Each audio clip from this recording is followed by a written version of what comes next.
Hello everyone, ఈరోజు మనం embryo transfer ఎలా చేస్తారో తెలుసుకుందాం.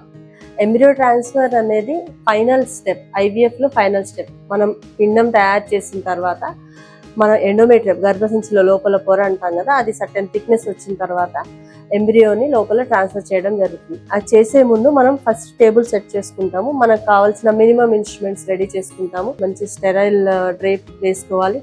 తర్వాత గ్లౌస్ కూడా నాన్ పౌడర్ గ్లౌస్ వాడతాము. దీని తర్వాత పేషెంట్కి పొజిషన్ పెట్టి పేషెంట్కి ట్రాన్స్ఫర్ చేసే ఎంబ్రియోని ఒకసారి చెక్ చేసుకుంటాము.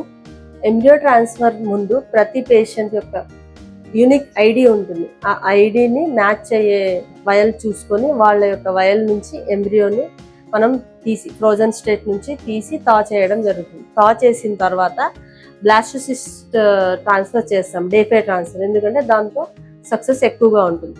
సో ఇప్పుడు మనం ట్రాన్స్ఫర్ చేయబోయే ఎంబ్రియోస్ మంచి గ్రేడ్ డే5 ఎంబ్రియోస్ ఉన్నాయి. వీటిని మనం ట్రాన్స్ఫర్ చేస్తాం ఇప్పుడు. సో మనం పేషెంట్ని ఇలా ప్రిపేర్ చేసిన తర్వాత ఈ గర్భసంచి లోపల పొర మంచిగా ఉందమ్మా, టెన్షన్ పడకండి, మంచిగా అయిపోతుంది, రిలాక్స్డ్గా ఉండండి.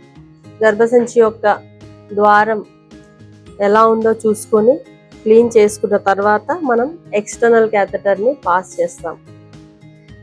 అది పొజిషన్లో ఉన్న తర్వాత ఇన్నర్ క్యాథెటర్, ఇంటర్నల్ క్యాథెటర్లో ఎంబ్రియాలజిస్ట్ ఎంబ్రియోస్ని లోడ్ చేసుకొని తీసుకొస్తారు. అది కరెక్ట్గా మనం పొజిషన్ చూసుకొని ఆ ఎంబ్రియోస్ అంటే ఆ పిండాలని గర్భసంచిలో ప్రవేశపెట్టడం జరుగుతుంది.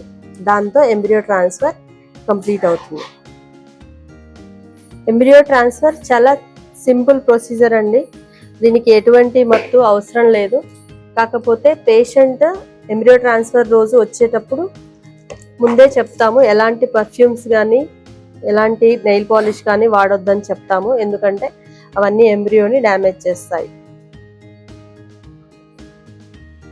ఎక్స్టర్నల్ క్యాథెటర్ పాస్ చేసిన తర్వాత స్కానింగ్లో ఆ వైట్ పాయింటింగ్ ఉంది కదా, అది మన ఎక్స్టర్నల్ క్యాథెటర్. అక్కడ నుంచి ఇన్నర్ క్యాథెటర్ని ఇంకొంచెం లోపల్గా పాస్ చేసి ఎంబ్రియోని ట్రాన్స్ఫర్ చేయడం జరుగుతుంది.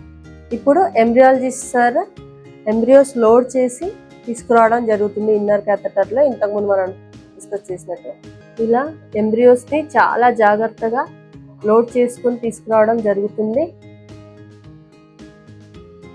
ఇది ఇన్నర్ క్యాథెటర్. ఇలా మనకి బుల్లెట్ సైన్ అంటారు, ఎంబ్రియోని ప్లేస్ చేయడం జరుగుతుంది. సో ఆ ఎంబ్రియో ట్రాన్స్ఫర్ తర్వాత ఎంబ్రియోస్ కంప్లీట్గా ట్రాన్స్ఫర్ అయ్యాయా లేదా అని మళ్ళీ ఎంబ్రియాలజిస్ట్ చెక్ చేయడం జరుగుతుంది. కన్ఫర్మ్ చేసిన తర్వాత మనకి ఎంబ్రియో ట్రాన్స్ఫర్ ప్రొసీజర్ కంప్లీట్ అవుతుంది. 2 వీక్స్లో మనకి రిజల్ట్ అనేది చూడవచ్చు.